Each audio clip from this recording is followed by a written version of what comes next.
Ron Paul has been, how should I put it, the nemesis or direct threat to the establishment. Why? Look at the candidates.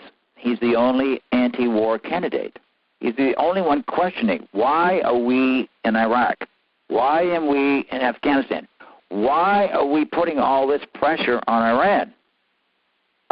Two, he's the only one who's also for doing away with the Fed. Now, this is important because the establishment is literally the global elite, the moneyed 1%.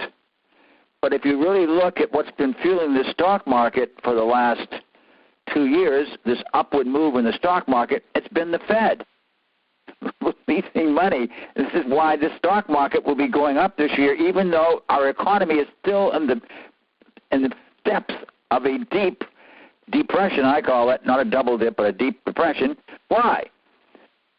It's because the Fed is literally pouring money in there. I call it the plunge protection team, but the plunge protection team is really the Fed. So Ron Paul is a truth teller, and because he trusts the American people, and the American people know this. So this is why the mainstream press doesn't want anything to do with him, or downplays his performance, or downplays his participating even in debates. But he's picking up delegates. He will be a voice at the convention. There's absolutely no doubt about that.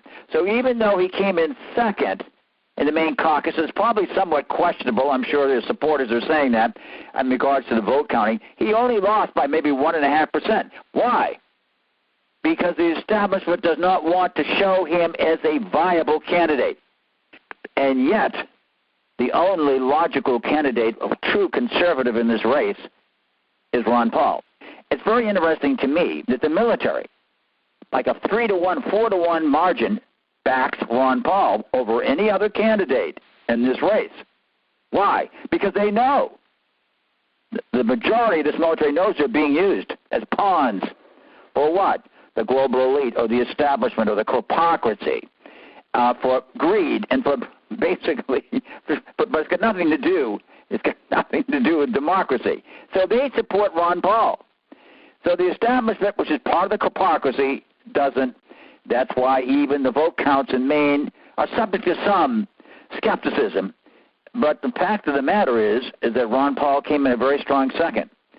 And Ron Paul is going to be a voice at this convention, and Ron Paul will not be ignored in Tampa when the convention actually happens.